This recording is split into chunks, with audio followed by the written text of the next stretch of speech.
اچھا اب مشکل یہ ہے کہ کچھ لوگ روزہ وغیرہ تو کوئی نہیں رکھتے مگر حلوہ ضرور پکاتے ہیں 15 شعبان کو، شب رات دھوم دھام سے مناتے ہیں. اب ہماری قوم کی اکثریت اس بات سے بالکل غافل ہے، بھولی ہوئی ہے. یہ جو ابتدائے شعبان ہے اس کے روزے کتنے فضیلت والے ہیں، لیکن حلوہ پکانے کی جو رسم ہے وہ بہت لوگوں کو پتا ہے. اچھا اب بعض لوگ یہ بھی کہتے ہیں کہ یہ مردوں کی عید ہے. جی کسی نے سنا ہے یہ پہلے؟ افسوس کہ ایسی میں نے آپ کو بتا دی ایک غلط بات، لیکن معاشرے میں کچھ جگہوں پر یہ مشہور ہے. تو یہ ہے کہ اس کو مردوں کی عید کہا جاتا ہے. تو اس ضمن میں بھی یہ ویسے بنیادی طور پر اس دن وہ ختم کا حلوہ ہی پکاتے ہیں اور مردوں کو ثواب پہنچانے کے لیے، اور اس قسم کی رسومات جو ہیں وہ ادا کی جاتی ہیں. اور اس کے لیے دلیل کیا دیتے ہیں؟ بعض کا خیال یہ ہے کہ نبی صلی اللہ علیہ وسلم کا دندان مبارک احد کی جنگ میں شہید ہوا تھا، تو اس وقت آپ سے روٹی نہیں کھائی جاتی تھی، آپ کو حلوہ پکا کر دیا گیا تھا. تو اس لیے ہم بھی حلوہ پکاتے ہیں، یعنی وہ اس سے ریلیٹ کرتے ہیں اس حلوے کو. آپ کو معلوم ہے جنگ احد کب ہوئی تھی؟ شاباش، شوال 2 ہجری میں ہوئی تھی. اب شعبان تو تھا ہی نہیں، یعنی جنگ احد 15 شعبان کو تو ہوئی نہیں. ٹھیک ہے نا؟ تو اب یہ کہنا کہ ہم اس لیے حلوہ کھا رہے ہیں ثواب سمجھ کے کہ وہ آپ صلی اللہ علیہ وسلم نے کھایا تھا اس دن. اور دوسری بات یہ ہے کہ عربوں کے ہاں یہ جس قسم کا آپ حلوہ پکاتے اور کھاتے ہیں اور جو رسم مناتے ہیں، اس طرح کا حلوہ یہ عرب ڈش نہیں ہے. بیسیکلی اس طرح کے حلوے کی ریسیپی فرق ہے. یعنی لفظ حلوہ جو ہے وہاں سویٹ کے لیے، مٹھائی کے لیے بھی استعمال ہوتا ہے اور سویٹس کے لیے بھی استعمال ہوتا ہے اور گھر میں پکائے ہوئے حلوے کے لیے بھی ہو سکتا ہے. ٹھیک ہے، لیکن یہ جو ہم عام طور پر سوجی کا حلوہ پکاتے ہیں اور ایک خاص طرح سے رنگ وغیرہ بھی ڈال لیتے ہیں بعض اوقات اس میں، تو یہ ہمارے اپنے ذائقے ہیں اور اپنے کھانے پینے کے سلسلے. اور پوری اس کا تو آپ سوچیں بھی نہ. آپ کو معلوم ہے صحابہ کرام نے پہلی دفعہ میدے کی روٹی کب دیکھی تھی؟ نبی صلی اللہ علیہ وسلم کے زمانے میں کبھی میدے کی روٹی پکی ہی نہیں تھی، پکائی ہی نہیں گئی تھی. اور آپ خود کیا تناول فرماتے تھے؟ جو کی روٹی، ان چنے آٹے کی روٹی. آپ کس شوق میں پوریاں پکاتے ہیں پھر؟ یہ کون سی سنت ہے؟ ویسے ٹھیک ہے اپنے رواج کے لیے آپ پکائیں، مگر ایسی چیزوں کو اوائڈ ہی کریں تو بہتر ہے. تو اس لیے یہ کہنا کہ اس دن حلوہ پوری پکانا اس کی کوئی دلیل ہے یا اس کے پیچھے کوئی سنت ہے یا ثواب ہے، تو نہیں، یہ پھر ایک طرح سے بدعت ہو جاتی ہے. اچھا بعض لوگوں کا خیال یہ ہے کہ اگر کوئی شب رات سے پہلے فوت ہو جائے اور اس کے نام پر حلوہ پوری نہ پکائی جائے تو وہ شخص اس وقت تک مردوں میں ہی نہیں شامل ہوتا. پتہ نہیں کہاں رہتا ہے وہ. پھر آپ اس کے نام پہ پکا رہے ہیں، کتنا ظلم ڈھا رہے ہیں کہ اس کو مردہ ثابت کرنے لگے ہیں یا مردوں میں شامل کرنے لگے ہیں. اسے رہنے دیں کئی جیتوں میں. پھر جی ہاں، قبروں کی لپائی ہوتی ہے باقاعدہ. یہ پچھلے سال میں ملتان میں تھی اور میں نے خود دیکھی اور کچھ تصویر وغیرہ بھی دور سے اتاری کہ جو لوگ، یعنی مجھے یاد ہی نہیں تھا کہ آج 15 شعبان ہے. تو صبح کے وقت ہم گھر سے نکلے، اتنے لوگ قبرستان میں، اتنے لوگ. میں نے کہا خیر ہو، اتنے لوگ نعوذ باللہ کوئی اندر دفن ہو رہے ہیں، یہ کیا ہو رہا ہے؟ سچ مجھے پہلے نہیں سمجھ آئی کہ اتنا کیوں اس میں رش ہے نا.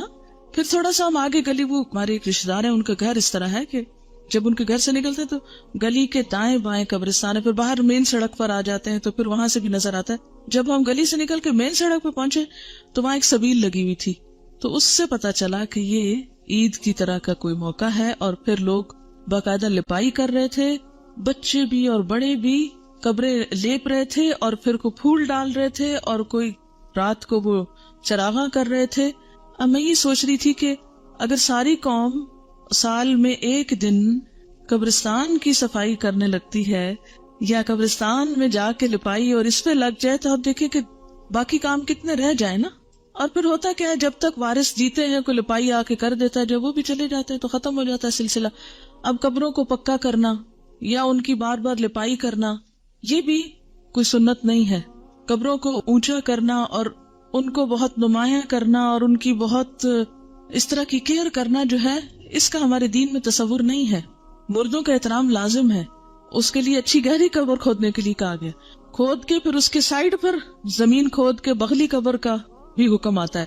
وہ زیادہ بہتر ہے بنسبت اس کے کہ آپ تھوڑی سی قبر کھود کے اور پھر اوپر سے سنگ مرمر لگائیں یا کوئی اور، یہ چیزیں پھر ایکسٹرا ہیں. اس سے وقت بھی سرمایہ بھی ضائع ہوتا ہے. مردوں کو جو چیز فائدہ دیتی ہے وہ حلوہ پوری نہیں ہے، وہ آپ کی دعا ہے، جس کے لیے آپ 15 شعبان کا انتظار نہ کریں. کب کریں وہ دعا؟ ہر روز کریں. ہر روز نماز پڑھیں اور کہا کریں ربنا اغفر لی ولوالدی وللمؤمنین. اس میں سارے قبروں والے آ جاتے ہیں. وللمؤمنین یوم یقوم الحساب. صرف قبروں کے اندر والے نہیں آتے، باہر والے بھی آتے ہیں. المؤمنین، اتنی تو گرامر پڑھ لی ہے نا. ال لگ جائے اور پھر جمع کا بھی ہو ساتھ، سارے مومن آ جاتے ہیں، زندہ ہو کے، من الاحیاء والاموات، سب آ جاتے ہیں. تو بنیادی طور پر اس رات میں نہ تو کوئی حلوہ پکانے کا حکم ملتا ہے اور نہ ہی دن کو قبروں کی لپائی کا حکم ملتا ہے، اور نہ ہی اس قسم کی کوئی خاص اس دن کی کوئی عید ہے. اور پھر اسی طرح یہ ہے کہ بعض لوگ اپنے گھروں کی خاص صفائی کرتے ہیں اس دن. ہو سکتا ہے آپ لوگ نہ کرتے ہوں، لیکن یہ رواج بھی ہے. اور ایک مخصوص جگہ پہ حلوہ چپاتی رکھتے ہیں، یہ لپائی وغیرہ کر کے، تو ایک خاص کارنر جیسے ہوتا ہے. اور بعض لوگ اس کے ساتھ موسمی پھل اور مٹھائیاں وغیرہ بھی اس جگہ یعنی ایک سجاوٹ کرتے ہیں، بوفے کی طرح بنا لیتے ہیں اس کارنر کو.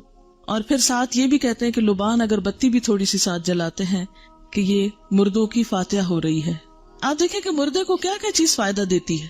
جب ایک شخص فوت ہو جاتا ہے تو کیا کیا چیز کرنی چاہیے؟ جی آپ فرمائیے.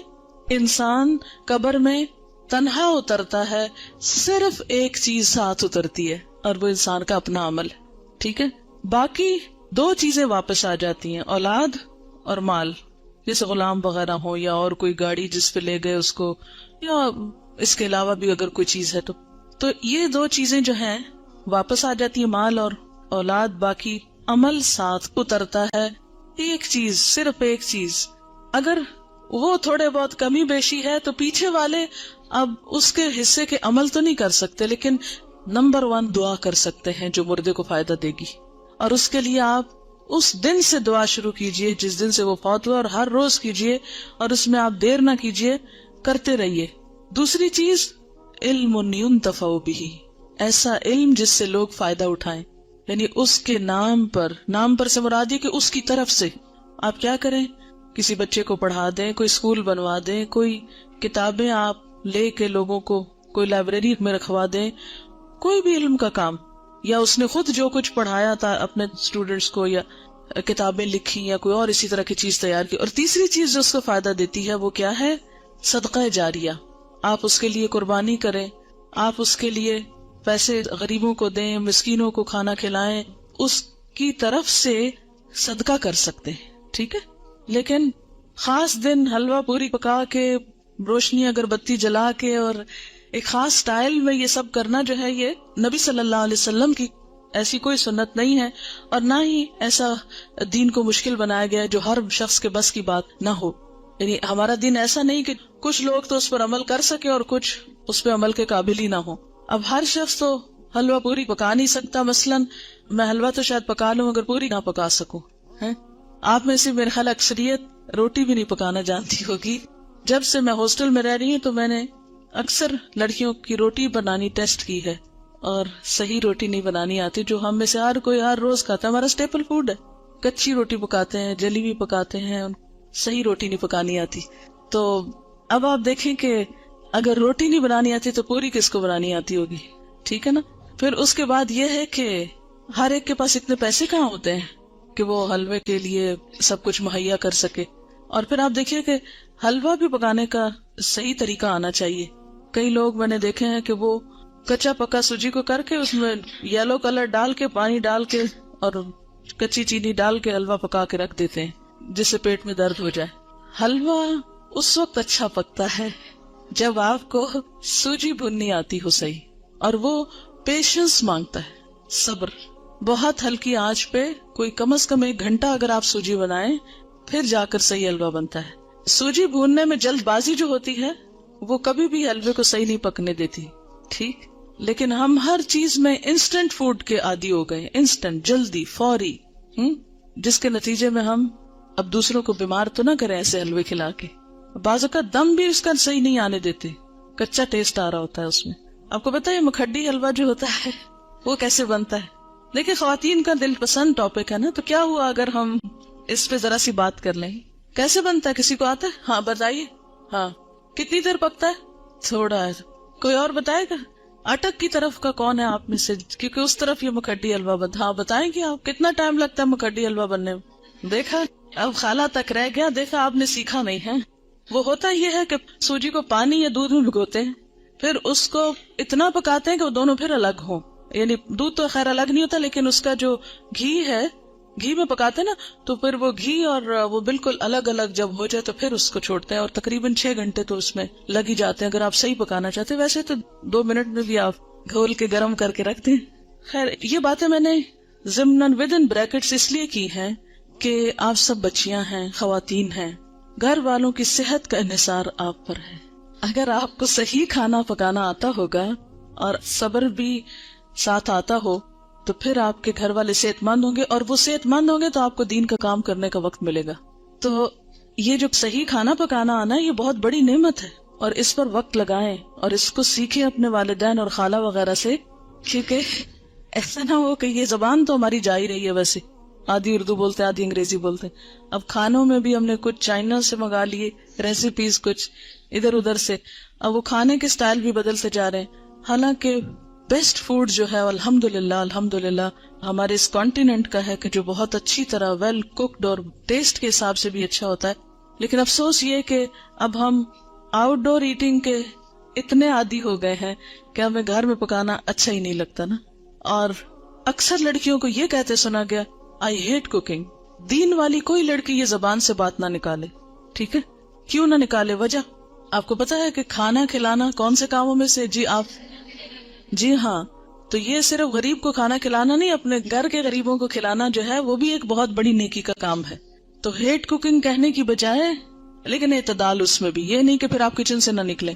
اور اس میں کہ سادہ غذا ہو لیکن ویل کوکڈ، نیوٹریشس، جس سے آپ کی صحت، آپ کے بچوں کی صحت درست رہے. اگر وہ درست رہے گی انشاءاللہ آپ کے پاس وقت زیادہ ہوگا، پھر آپ دین کا کام زیادہ اچھی طرح کر سکیں گے. ٹھیک ہے نا؟ یہ بات میں اپنے تجربے سے آپ کو بتا رہی ہوں. جی آپ کچھ کہنا چاہ رہی؟ جی دعا کر سکتے ہیں. اللہ تعالیٰ کے لیے کیا مشکل ہے؟ وہاں تو ہے نا اس کے پاس، جدھر چاہے ڈال دے. یمحو اللہ ما یشاء ویثبت. کیا مطلب اس آیت کا؟ یمحو اللہ ما یشاء ویثبت، مٹا دیتا ہے جس چیز کو چاہتا ہے اور باقی رکھتا ہے جس کو چاہتا ہے. اس میں جو چاہے وہ تبدیلی کر سکتا ہے. وَعِندَهُ أُمُّ الْكِتَابِ، اور اس کے پاس ہے اصل کتاب. سب کی تقدیریں اس کے ہاتھ میں ہے. جس کو جو چاہے عطا کر دے، اور جس کے حصے سے جو چاہے کراس کر دے کہ نہیں یہ اس کو نہیں دینا. اچھا جناب، پھر اس کے بعد یہ ہے کہ بعض لوگوں نے یہ بھی بات مشہور کر رکھی ہے کہ میت کی روح 40 دن گھر آتی رہتی ہے، اور مومنین کی روح جمعہ کی رات کو، شب برات کو اور عیدین کو اپنے گھروں پہ آتی ہے. یہ بات مشہور ہے کہ اس دن روحیں آتی ہیں. ایک تو جمعرات کے دن آتی ہیں، اور ایک جو ہے عیدوں کو آتی ہیں اور شبرات کو آتی ہیں. حالانکہ اس کے پیچھے کوئی دلیل نہیں ہے، یہ ہمارا اپنا خیال ہے. دیکھیں وہ کس لیے آئیں گے، کیا کرنے آئیں گے؟ ان کا دنیا سے کوئی رشتہ، کوئی تعلق، ان کو تو کوئی انٹرسٹ ہی نہیں رہتا یہاں سے. جو نیک لوگ ہوتے ہیں وہ کہتے ہیں شکر ہے ہماری جان چھوٹی اس مصیبتوں کے گھر سے، اس قید خانے سے. اور جو برے لوگ ہوتے ہیں وہ جتنا بھی چاہیں کہ آ کے واپس کوئی اچھا عمل کر سکے تو آ نہیں سکتے. سورۃ المؤمنون میں آپ نے ایک آیت پڑھی ہوگی، وَمِن وَرَائِهِمْ بَرْزَخٌ إِلَى يَوْمِ يُبْعَثُونَ. جو روح ایک دفعہ آگے چلی گئی، ان کے پیچھے برزخ حائل ہو گیا، پردہ حائل ہو گیا. کب تک؟ إِلَى يَوْمِ يُبْعَثُونَ، اس دن تک جبکہ یہ بالکل ایسے جیسے بچہ پیدا ہونے کے بعد واپس نہیں ماں کے پیٹ میں جا سکتا، ایسے ہی دنیا سے جانے کے بعد انسان دنیا میں نہیں آ سکتا. اتنا ہی محال ہے. جیسے بچے کی پیدائش میں ماں کو ایک تکلیف اٹھانی پڑتی ہے نا، تو مرتے وقت جب انسان کی روح نکلتی ہے تو خود اس کو یہی کرب سے گزرنا پڑتا ہے. تو روح بھی آپ دیکھیں کہ بہت سے وہ لوگوں کے مرتے وقت کے حالات سنے ہوں گے، پڑھے ہوں گے. ایک ڈاکٹر مودی شاید، اس نے جب 120 لوگوں کے موت کے واقعات لکھے ہوئے ہیں، تو وہ تجربہ یہ بتاتے ہیں کہ جیسے ایک گیٹ کھلتا ہے اور اس میں ہم جا رہے ہیں، ٹریول کر رہے ہیں، آگے کو جا رہے ہیں. تو بات یہ ہے کہ جو آگے چلا جاتا ہے وَمِن وَرَائِهِمْ بَرْزَخٌ، پیچھے آڑ آ جاتی ہے، دروازہ بند کر دیا جاتا ہے. اب دنیا میں نہیں کوئی آتا، اور انہوں نے کرنے بھی کیا آنا ہے. اور کہیں سے ثابت بھی نہیں ہے قرآن سے کہ روحیں ہمارے گھروں میں واپس آ کے رہتی ہیں. ٹھیک ہے نا. اور آپ ذرا سوچے تھوڑی دیر کے لیے کہ اگر آپ کو مرنے کے بعد آپ کے گھر میں بار بار آنے کی اجازت دی جائے تو آپ کا حال کیا ہوگا؟ بتائیے ذرا. آپ دیکھیں گے آپ کا سامان کسی کے پاس چلا گیا، آپ کی چیزیں کسی نے توڑ دی ہیں، آپ کی چیزیں کسی نے پھینک دی ہیں، خراب کر دی ہیں، تو آپ دیکھ دیکھ کے کیا کریں گے؟ ذرا سوچیں، اپنے آپ کے لیے سوچیں کہ آپ مرنے کے بعد پھر آئیں دنیا میں، اور عید کو بھی آتے ہیں، اور شبرات پہ بھی آتے ہیں، اور جمعرات کو بھی آتے ہیں، اور 40ویں پہ بھی آتے ہیں.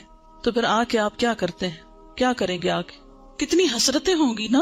تو کیا آپ سمجھتے کہ اللہ تعالیٰ بندوں کو اس طرح حسرتوں میں مبتلا کرتا ہے کہ واپس بھیج کے، یعنی سارے تو عید کے کپڑے پہن کے کھڑے ہوں اور ہم دور کھڑے دیکھتے رہے ہیں کہ یہ عید منا رہے ہیں اور ان کو ہم بھول گئے، ہمیں یاد ہی نہیں کرتے اب یہ. اور پھر ہمارا دل چاہے گا کہ ہم کسی کو گلے ملیں، یہ جو آپس میں ہم ہی ملیں تو مل نہیں سکیں گے. اب پھر کسی کو دیکھ کے دل چاہے گا کہ اس سے بات کریں، بات ہی نہیں کر سکیں گے. تو یہ بات عقل کو بھی نہیں لگتی کہ کوئی مرنے کے بعد پھر دنیا میں آئے، اور پھر آئے بھی خاص اوکیزنز پہ جب لوگ خوشیاں منا رہے ہو اور آپ مر کے آ کے ان کے سر پہ دیکھ رہے ہو حسرت سے. کس قدر افسوسناک بات ہے. تو اور پھر یہ تو چلو ویسے ہم سوچ رہے ہیں نا کہ اگر ہو اف اٹ از پاسبل تو how does it look like, لیکن قرآن میں بھی کہیں نہیں لکھا ہوا اور حدیث میں بھی کہیں اس طرح نہیں پتا چلتا. ہاں یہ ہے کہ مردہ جب قبر میں ہوتا ہے نا تو اس کے حساب کے لیے اس کو واپس روح لوٹائی جاتی ہے، اس کو اٹھا کے بٹھایا جاتا ہے. اور وہ جو ایک کنیکشن ہے نا مردے کا قبر میں اور برزخ میں، وہ ایک خاص کنیکشن ہے. جیسے ہمارے پاس ایک ٹیلی فون ہے اور ایک کسی اور جگہ پر ہے تو وہ ایک خاص وائر کے ذریعے کنیکشن ہے. تو جسم اور روح کا ایک کمیونیکیشن کو ہو سکتا ہے آپس میں، لیکن وہ قبرستان کی حد تک ہو جائے تو ہو جائے، کیونکہ وہاں سزا جزا کا ایک کنسپٹ موجود ہے قبروں کے اندر. لیکن عام گھروں میں اور گھروں کے اندر آ کر، اور پھر یہ کہ کچھ روحیں بھٹکتی ہیں اور کچھ روحیں دوسروں کے اوپر مسلط ہو جاتی ہیں، اور یہ سب جنات ہوتے ہیں جن کو انسانی روحیں سمجھ کر وہ کیا جاتا ہے. اور بعض اوقات شیاطین دھوکہ دیتے ہیں انسانوں کو، کیونکہ بعض لوگ کہتے ہیں نا مجھے بالکل ابھی خوشبو آئی تھی اور مجھے ایسے لگا جیسے مجھے کسی نے آواز دی ہے، اور مجھے بالکل وہ تو میرے بھائی جیسا ہی تھا، کوئی مجھے ہیولا نظر آیا گھر میں، اور یہاں خانہ کعبہ میں نظر آیا فلاں، وہ تو فوت ہو چکا. یہ سب اگر آپ نے سائیکالوجی پڑھی بھی ہو تو اس میں آپ نے پڑھا ہوگا، التباس کے بارے میں پڑھا ہوگا، ہیلوسینیشن وغیرہ کے بارے میں. خیر وہ ایک اور ایکسٹریم پہ لے جاتے ہیں. لیکن بیسیکلی یہ ہے کہ جو شیاطین ہوتے ہیں، جنات ہوتے ہیں، وہ بھی بعض اوقات انسان کو دھوکہ دیتے ہیں، ایسی باتیں ان کو بھٹکانے کے لیے، بہکانے کے لیے، ان کا عقیدہ خراب کرنے کے لیے، بگاڑنے کے لیے ان کو بھول بھلائیوں میں ڈالتے ہیں، ان شکلوں میں آ جاتے ہیں. ٹھیک ہے نا. تو جو چیز قرآن سنت سے ثابت نہیں، بس اس پہ خاموشی اختیار کی جائے، نہ کہ اس کے آگے ایک نیا دین گھڑ لیا جائے اور پھر کھانے پکا لیے جائیں. اب دیکھیں مردہ خود تو وہ حلوہ کھا نہیں سکتا اور ہم اس کو خوش کرنے کے لیے حلوہ بنا رہے ہیں. اب مثلاً آپ کسی کے گھر میں جائیں اور وہ کہ ہم نے آپ کو خوش کرنے کے لیے یہ سب کچھ پکایا ہے اور کھانے نہ دیں آپ کو، یا آپ کھا نہ سکیں اس کو، آپ کتنے خوش ہو کے لوٹیں گے؟ اچھا بعض لوگ ایک مغالطہ دیتے ہیں، وہ کہتے ہیں یہ جو آتا ہے نا تنزل الملائکۃ والروح فیہا باذن ربہم من کل امر سلام، کہ لیلۃ القدر میں روح اترتا ہے. تو اب آپ بتائیں کہ اس روح سے مراد کون سا ہے؟ اگر اس روح سے مراد مرے ہوئے لوگوں کی روح ہے تو پھر ان آیتوں کے بارے میں کیا کہیں گے؟ نزل بہ الروح الامین، روح سے مراد کیا ہے قرآن پاک میں؟ جبرائیل علیہ السلام کے لیے لفظ استعمال ہوا ہے، اذ ایدتک بروح القدس قل نزلہ روح القدس نزل بہ الروح الامین تعرج الملائکۃ والروح یوم یقوم الروح والملائکۃ صفا، اور پھر تنزل الملائکۃ والروح سورۃ القدر میں. تو یہ جو روح اترتی ہے اس سے مراد مردوں کی روحیں نہیں ہیں، یہ خاص روح مراد ہے، اور اس سے مراد جبریل امین ہے. ٹھیک ہے. اسی لیے خود قرآن پاک پڑھنا کتنا ضروری ہے، ورنہ اس طرح کی باتوں سے لوگ عموماً کیا ہوتا ہے. اچھا پھر جناب بات یہ ہے کہ نبی صلی اللہ علیہ وسلم کی 22 سالہ زندگی میں یہ دن آتا رہا ہے، 15 شعبان جس کو ہم شبرات کہتے ہیں، لیکن کبھی بھی آپ نے یہ کام نہیں کیے، نہ کوئی آتش بازی کی ہے اور نہ ہی کوئی حلوے پکائے ہیں، نہ ہی کوئی اس قسم کے اور کوئی تصورات ہمیں دیے ہیں، نہ اپنے عمل سے اور نہ ہی اپنے قول مبارک سے. اور یہ جو اس رات کو چراغوں کی روشنی ہے یہ بھی اسراف میں شامل ہوتی. لوگ گھروں پر موم بتیاں لگاتے ہیں نا، کبھی دیکھیے موم بتیاں، اور پھر اس کو بھی آہستہ آہستہ عید کا نام دے دیا ہے. اب دیکھیں کہ عیدیں بڑھانے پر بہت ہمارا زور ہو گیا. مثلاً عید میلاد النبی ایک بنا لی ہے، ایک شبرات کو مردوں کی عید کہہ کے عید بنا لیا ہے. 2 عیدیں پہلے تھی جو آپ صلی اللہ علیہ وسلم نے بنائی، وہ تو اصل عید ہے. تو کیا یہ زیادتی کی بات نہیں ہے کہ دین میں اضافے کرتے چلے جا رہے ہیں؟ یعنی آپ نے تو اس کو عید نہیں کہا، نہ سیلیبریٹ کیا، اور ہم اس کو عید کے طور پہ سیلیبریٹ کر رہے ہیں. اصل میں ہندوؤں کے ہاں ایک دن ہوتا ہے دیوالی کا، اس میں اس قسم کے کام ہوتے ہیں. مخصوص گھر لیپا پوتی کرتے ہیں، مخصوص کارنر پہ کھانے حلوے پکا کے رکھتے ہیں، چراغاں کرتے ہیں.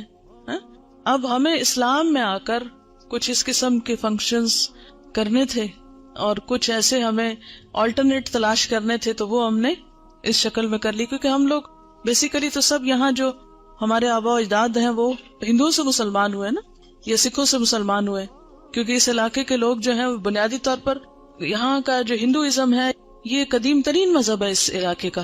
تو ان کی اولادیں ہونے کے ناطے سے پھر بہت سے لوگ جب اکثریت میں مسلمان ہونے لگتے ہیں تو عموماً کیا ہوتا ہے، وہ کلمہ تو پڑھ لیتے ہیں لیکن طریقے وہی ہوتے ہیں، اور بعض اوقات نئے دین میں آ کر بھی پرانے دین کی چیزوں کو کہیں نہ کہیں فٹ کر دیتے ہیں.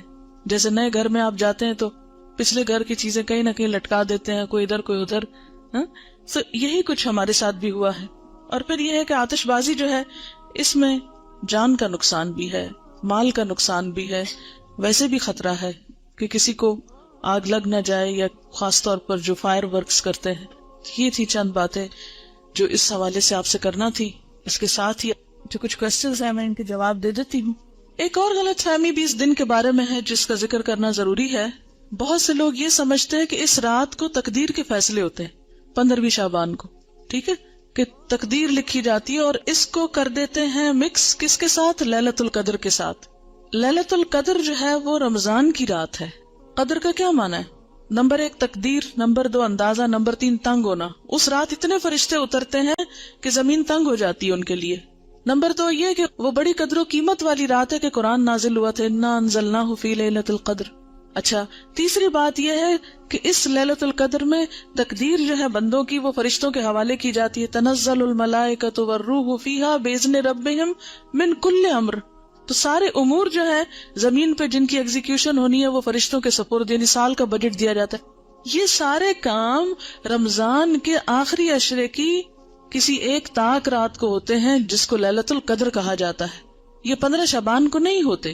ٹھیک ہے، بات یہ ہے کہ قرآن پاک میں آتا ہے وَمَا نَهَاكُمْ عَنْهُ فَانْتَهُوا، جس چیز سے نبی صلی اللہ علیہ وسلم روکے اس سے رک جاؤ. ٹھیک ہے، تو آپ جب روکتے ہیں ایک بات سے کہ 15 کے بعد نہیں روزہ رکھو، تو پھر ہم یہ نہیں کہیں گے چونکہ آپ نے رکھے تو ہم آپ کی سنت فالو کر رہے ہیں. ٹھیک ہے، اچھا یہ لکھے ہوئے سوالوں کے جواب دے دیں. شعبان کے پہلے 15 دنوں میں پورے 15 دن کے روزے رکھ سکتے ہیں اگر آپ چھٹی نہ کر لیں روزہ رکھ کے، یا دیر سے نہ آنا شروع کر دیں. کیونکہ ہوتا یہ ہے کہ آپ پھر ایڈوانٹیج لے جاتے ہیں کہ ہم روزے سے ہیں اس لیے ہم نے ہوم ورک نہیں کیا یا ٹیسٹ نہیں دے رہے. اگر کوئی یہ پوچھے کہ ہم کیا کریں اس دن 15 شعبان کو، نہیں لوگوں کو عادت ہو گئی ہے ختم وغیرہ کرنے کی، تو اس لحاظ سے وہ پوچھیں کہ پھر اس دن کیا کریں، تو ان کو کیا جواب دیں؟ کیا جو پکا کر گھر حلوہ چاول وغیرہ بھیجے تو اس کو کھا لیں؟ اب دیکھیں بدعت کا کھانا ہے، ٹیکس کی قسم کا ہے. پہلی بات تو یہ ہے کہ انہیں کہیں وہی کریں جو روز کرتے ہیں، نمازوں کی پابندی کریں، صدقہ خیرات جیسے روٹین میں کرتے ہیں. کیونکہ جو دن اللہ کے رسول صلی اللہ علیہ وسلم نے مخصوص نہیں کیا کسی خاص عبادت کے لیے، اس کو اپنی طرف سے بتا کے اچھا آپ یہ کر لیں یہ کر لیں یہ کر لیں، تو یہ بھی درست نہیں ہوگا. آپ کیا بتائیں جو روز کرتے ہیں وہی اس دن کریں، کیونکہ نبی صلی اللہ علیہ وسلم سے کوئی خاص عمل ثابت نہیں ہے. اگر والدین اور شوہر روزے اس ماہ میں منع کرے تو کیا ان کی بات مان لی جائے؟ نفلی روزے میں شوہر کی اجازت ضروری ہے، تو یہ نفلی روزے ہیں، ٹھیک ہے نا. اللہ یہ کہ آپ کو فرض پورا کرنا ہے، پچھلا قضا کرنا ہے، وہ تو پھر آپ نہیں کسی کی بھی مانیں گے. لیکن نفلی روزے میں بیوی کے لیے شوہر کی اجازت ضروری ہے لیکن والدین کی ضروری نہیں ہوتی. واٹس یور گرینڈ سنز نیم؟ چلے میں آیت ایک پڑھتی ہوں، آپ بتائیے. لم نجعل لہ من قبل سمیہ. جی یہ نام اللہ تعالیٰ نے خود رکھا تھا نا حضرت یحییٰ کا. چلیے اگر کسی عورت کے پچھلے رمضان کے فرض روزوں کی قضا باقی ہو، وہ روزے رکھنے کی طاقت رکھتی ہو، تو 15 کے بعد رکھ سکتی ہے یا قطعی ممنوع؟ دیکھیں قطعی ہے یا نہیں، جب پسندیدہ یہی ہے کہ نہیں رکھے، الا یہ کہ قضا رہتے ہیں تو کچھ قضا پہ شوال میں جا رکھے. ٹھیک، روحیں اگر اس طرح نہیں آتی تو پھر ان کے بارے میں آپ کیا کہیں گی جو لوگ روحوں کو بلاتے ہیں اور ان سے باتیں کرتے ہیں؟ میں نے خود بھی کئی دفعہ یہ ایکسپیرینس کیا ہے یہ ایکسپیرینس میں بھی کر چکی ہوں، ایسی بات نہیں ہے، لیکن یہ سب جنات ہیں. مرے ہوئے لوگوں کی روحیں نہیں آتی، جنات ہوتے ہیں جو آس پاس گھومتے پھرتے رہتے ہیں، جن کو ہمارے حالات پتا ہوتے ہیں، اور وہ اس کے اندر آ کے جو باتیں ہمیں معلوم ہوتی ہیں وہی وہ ہم جو پوچھتے ہیں وہ کچھ نہ کچھ اوٹ پٹانگ بتاتے رہتے ہیں. It's just waste of time, کوئی فائدہ نہیں، علم لا ینفع ہے. اور کئی لوگ 40 دن تک لائٹ نہیں آف کرنے دیتے کہ جو فوت ہوا شخص ہے وہ واپس آتا ہے. تو دیکھیں آپ کو اندھیرے میں اپنے گھر کا راستہ ملتا ہے؟ اتنی جب ڈارک رات ہو جاتی ہے، چلو شہر میں تو پھر بھی روشنی ہوتی ہے، گاؤں وغیرہ میں تو اندھیرا ہو جاتا ہے. چلو کوئی بات نہیں، وہ تو غریب کو، لیکن 40 دن نہ مقرر کرے. جتنی توفیق ہے 1 دن میں دے دیں، 2 دن دیں، 40 دیں، سارا سال دیں، ساری زندگی دیں، صدقہ کرنے میں کوئی حرج نہیں ہے. لیکن مخصوص نہ کریں کہ صرف 40 دن اور وہ بھی ایک مخصوص جگہ پر ہی بھیجنا ہے اور پکا کے بھیجنا ہے. آپ کچا راشن بھی دے سکتے ہیں، آپ کسی کو کپڑا بھی دے سکتے ہیں، آپ کتابیں لے کے دے سکتے ہیں، آپ کہیں کسی بیمار کا علاج کرا سکتے ہیں. یعنی صدقے کی تو بہت ساری قسمیں. دیکھیں یہ شب رات، شب کا مطلب بھی رات ہے اور رات کا مطلب بھی رات ہے. کیا وہ رسا اپنے مردے رشتہ داروں کی کچی قبروں کو سال میں کسی دن بھی لیپ کر سکتے ہیں اگر کوئی خاص دن مقرر نہ کریں، بلکہ اس نیت سے کریں کہ قبر بیٹھ نہ جائے، دب نہ جائے. دیکھیں اس میں اصول یہ ہے کہ مردے کی جو حرمت ہے، ٹھیک ہے نا، مرے ہوئے انسان کی بہت عزت ہے، حرمت ہے، اسی لیے اس کو نہلاتے ہیں. حالانکہ مر گیا تو آپ کہیں اب تو مر گیا، کیا فائدہ اس نے جانا تو مٹی میں، نہلانا کس لیے. لیکن کتنا احتیاط سے نہلاتے ہیں، صاف ستھرا کرتے ہیں، پوچھتے ہیں، کفن میں لپیٹتے ہیں، پھر زمین میں اس کو دفن کرتے ہیں. یہ سب کچھ کس لیے ہے کہ انسان جانوروں کا نشانہ نہ بنے. اگر ایسے ہی جا کے رکھائیں کہیں ہم مردے کو، دفن نہ کریں تو کیا ہوگا؟ جانور کھا جائیں گے نا اس کو، کوے ٹھونگے ماریں گے اس کی آنکھوں میں، اس کا دماغ پھاڑیں گے. کتنا اس کا وَلَقَدْ كَرَّمْنَا بَنِي آدم، بنی آدم کو ہم نے عزت عطا کی ہے. انسان خواہ زندہ ہو یا مردہ، اس کی عزت ہے، حرمت ہے. تو دفنانے کی حکمت کیا ہے؟ حرمت نہیں پامال ہو. مٹی سے بنا ہے، مٹی میں واپس چلا جائے، وہ اس کے لیے معزز ترین مقام ہے. ٹھیک ہے نا. اب اگر کہیں آپ دیکھتے ہیں کہ قبر اس طرح بارش میں بھیگ گئی کہ جسم ایکسپوز ہو گیا مردے کا، تو اس کو دوبارہ دبانا، اس کے اوپر مٹی ڈالنا، اس کی لپائی اگر کرنا چاہیے کچھ بھی، تو دیٹس اوکے. یعنی اس حد تک تو ٹھیک ہے. آپ کو معلوم ہے ایک سیلاب آیا تھا، اس میں مجھے بتایا گیا تھا ایک علاقہ ہے شاید پنڈ دادن خان یا کون سا، کہ اس میں اتنا زور کا سیلاب تھا کہ زندہ گائے بھینسیں تو جو ڈوبی سے ڈوبی، جو مردے تھے وہ قبروں سے نکل کے تیرنے لگے تھے. جی ایسا ہوا تھا. یہ لئی نالے کا جو تھا، جی آپ نے دیکھا یا سنا اس وقت جب یہ ایسا دیکھا بھی تھا. تو اب آپ دیکھیں ایسے اگر نظر آ جائے تو کیا حکم ہے کہ اس مردے کو یعنی دوبارہ دفنایا جائے، اس کی قبر درست کی جائے، اس کو جانوروں کے حوالے نہ کیا جائے. اسی لیے آپ دیکھیں کہ اگر مردہ بچہ بھی پیدا ہوتا ہے یا ادھورا بچہ بھی پیدا ہوتا ہے، ناقص بچہ بھی پیدا ہوتا ہے، تو اس کو بن میں یا کہیں کوڑے کے ڈھیر پہ نہیں پھینکتے. آپ لڑکیاں ہوں اس لیے آپ کو یہ بات پتا ہونی چاہیے. بعض اوقات کیا ہوتا ہے کہ بچہ ابارٹ ہو جاتا ہے نا، مس کیریج جاتا ہے نا، اور بہت چھوٹا ہوتا ہے کہ ابھی بعض اوقات اس میں روح پڑی ہوتی ہے، بعض بہت چھوٹا سا. ایون اگر مضغہ کی سٹیج بھی ہو، مضغہ کی سٹیج پر بھی ایسی کوئی تکلیف ہو کہ انسان نہیں بنا، شیپ نہیں بنی، بازو نہیں بنے، لیکن بوٹی پوری بن چکی ہے، تو بھی اس کو بن میں نہ ڈالیں. کیا کرے؟ یا کہیں زمین کھودے اور اس کے اندر